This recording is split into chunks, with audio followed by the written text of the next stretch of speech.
Aujourd'hui, parlons thème astral, masculin et féminin sacré. Par les énergies qui sont en dessous et au-dessus de l'horizon, le thème astral présente la vie privée intérieure et la vie publique.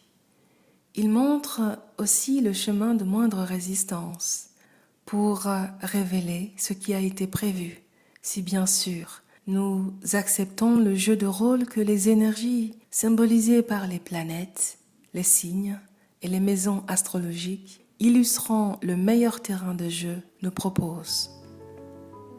Bonjour à vous qui m'écoutez et merci de votre confiance. Je suis Anne. Il y a 2 mois environ, j'ai ressenti que le dernier sentier pour retrouver mon vrai féminin sacré était peut-être tout simplement d'observer mon thème astral sidéral. Cela faisait 1 an que j'avançais, mais pas à grandes enjambées. De mon petit voyage dans ce monde symbolique, toujours dans l'entre-deux, je reviens avec 3 enseignements. Premier enseignement, si vous êtes à la quête de votre masculin et de votre féminin sacré véritable, le thème astral sidéral offre une voie juste. En effet, même si Vénus incarne le féminin sacré et Jupiter le masculin sacré, c'est tout le thème astral qui émet et vibre les 2 énergies. 6 signes féminins: Taureau, Cancer, Vierge, Scorpion, Capricorne, Poisson. 6 signes masculins: Bélier, Gémeaux, Lion, Balance, Sagittaire, Verseau. Et jamais 2 signes d'une même polarité côte à côte.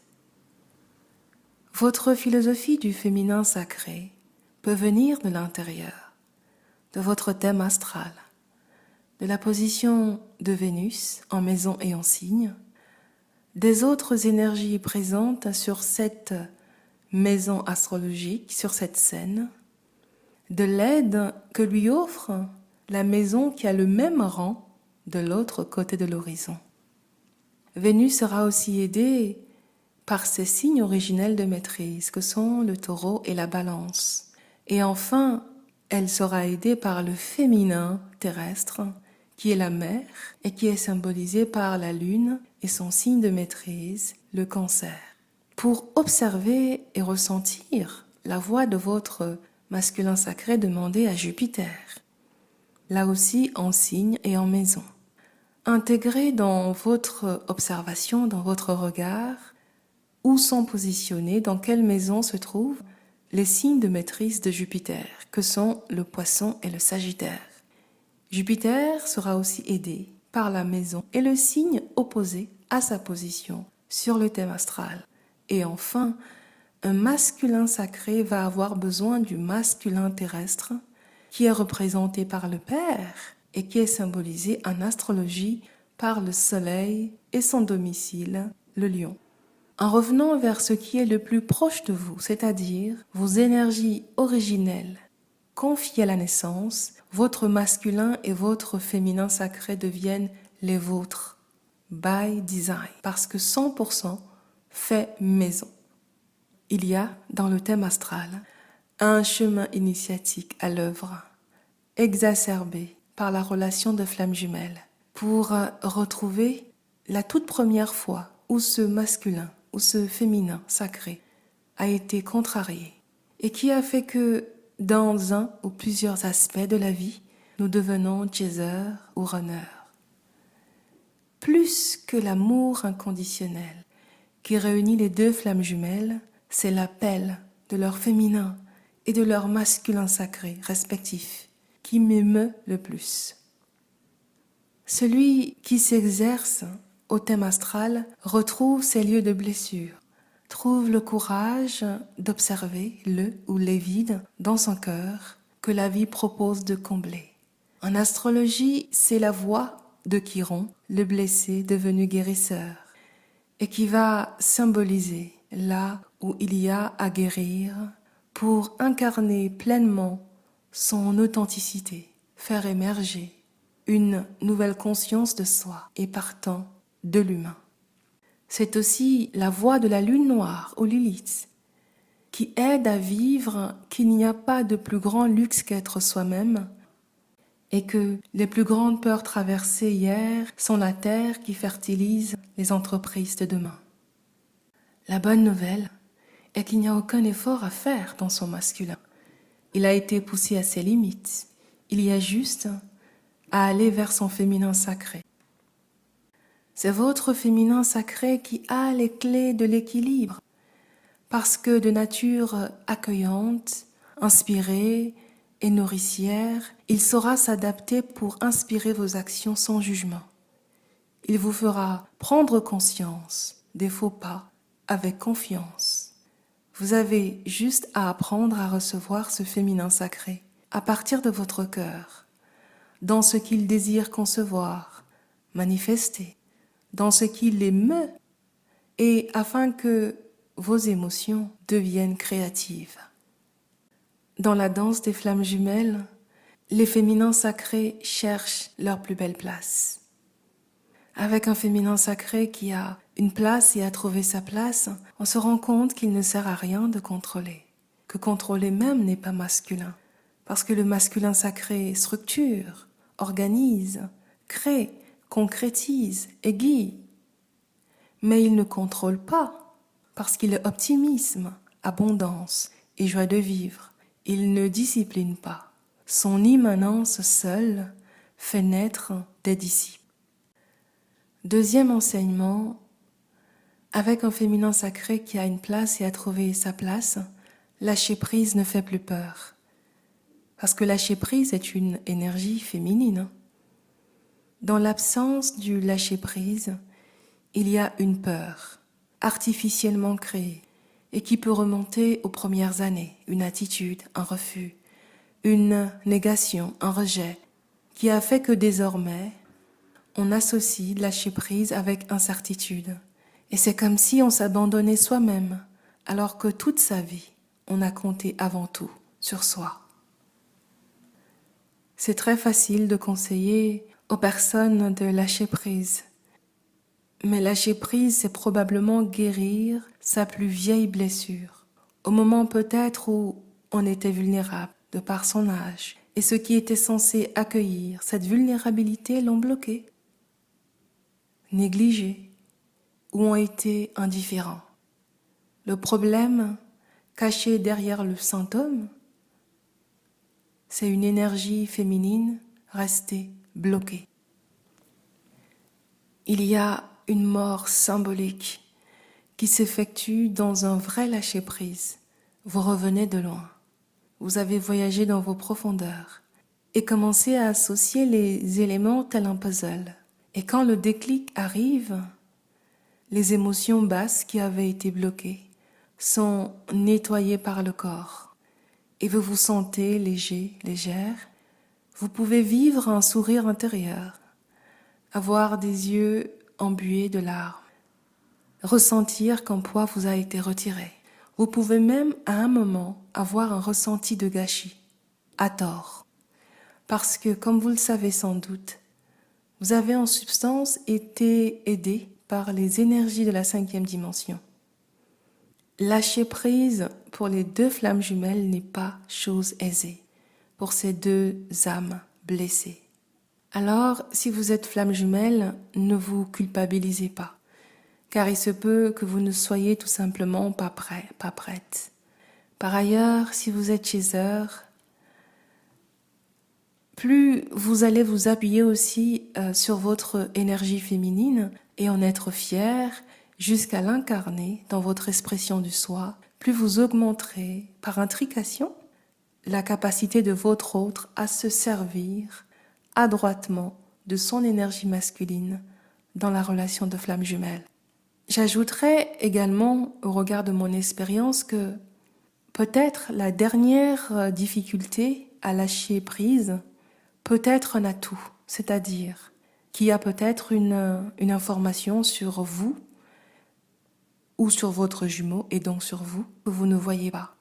Cette information peut vous aider à lâcher prise définitivement en une journée Et si vous êtes allé puiser dans votre féminin sacré pour restaurer votre vrai masculin, à l'opposé donc du non vrai, symbolisé par le chasing, votre jumeau peut vous recontacter en moins d'une semaine. Je vous en fais part parce que c'est exactement ce qui m'est arrivé. Je n'attendais rien. J'avais redirigé 100% de mes pensées vers ma vie et mes deux missions d'âme. Et ayant fait une dernière découverte inattendue sur cet autre et donc sur moi, 4 jours après, mon jumeau réapparaissait comme par magie. Vous dire que j'étais surprise est une litote. Et ma réponse quelques jours plus tard, empreinte d'une vraie tendresse à son égard, était formulée avec la même intention. Je n'attends rien. Je suis devenue par hasard une Artémis du lâcher-prise dans la relation de flamme jumelle. Et aussi je voudrais partager mon observation. Quand vous acceptez d'entrer dans votre féminin sacré, le lâcher-prise peut opérer instantanément. Parce que désormais, c'est le masculin sacré qui guide son féminin sacré et l'aide à avoir une bienveillance ferme à l'extérieur. Vous ressentez cette présence désormais si vivante et qui crée une sorte de connivence protectrice avec l'extérieur, l'univers, comme si désormais tout était pris en charge. C'est une sensation étrange, une sorte de liberté d'être et de libération.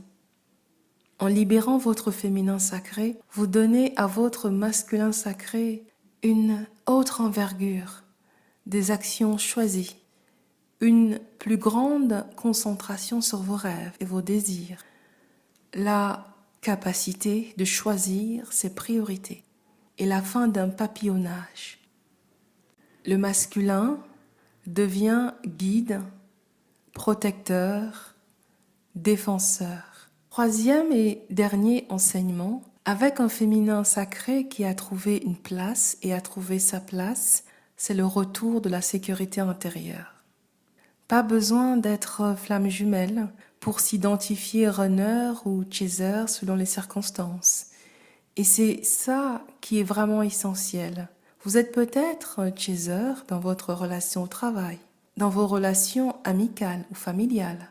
Faire le premier pas, montrer qu'on est responsable, agir, avoir moult engagements extérieurs.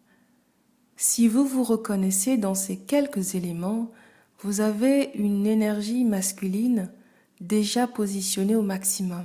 Afin que cette sécurité intérieure se développe, vous avez juste à exploiter votre féminin, écouter vos intuitions, prendre du temps pour vous, prendre soin de votre monde intérieur, faire des choses que vous aimez et qui vous nourrissent émotionnellement. Passer du plan A, B, C, D, E à peut-être un seul plan, le plan F. Plus ambitieux et qui intègre de nouveaux apprentissages et des désapprentissages nécessaires à la personne que votre âme avait prévu que vous deviendrez. Ne le dites à personne. Mais je suis sûre que Wilfredo Pareto, l'économiste à l'origine de la fameuse loi des 80-20, était inspiré par son féminin sacré. Ce que j'ai observé, réalisé et intégré dans mon quotidien est qu'il n'y avait pas que le travail sur soi à faire. Il y avait à récupérer la moitié de sa vraie identité, et je pèse mes mots. L'effet miroir n'est pas seulement dans les blessures, les doutes et les peurs, il est aussi dans tous les talents et les dons de l'autre. Aussi, toute activité, toute créativité, tout aspect du féminin sacré que vous avez développé en vous pour être plus vous-même et accepter votre singularité est immédiatement disponible et à la disposition du jumeau runner. Il y a accès dans ce champ vibratoire commun.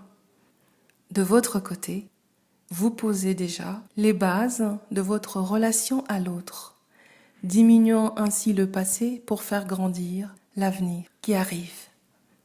La complétude va jusque-là. La complétude va jusqu'à évaluer votre relation à votre féminin sacré. On cesse d'être runner quand on entre en relation avec son propre féminin et s'autorise à l'écouter et à poser des actes inspirés. On cesse d'être chaser quand on accepte, accueille, aime et puise dans son féminin. Pour moi, les âmes avaient une mission et elles l'ont remplie.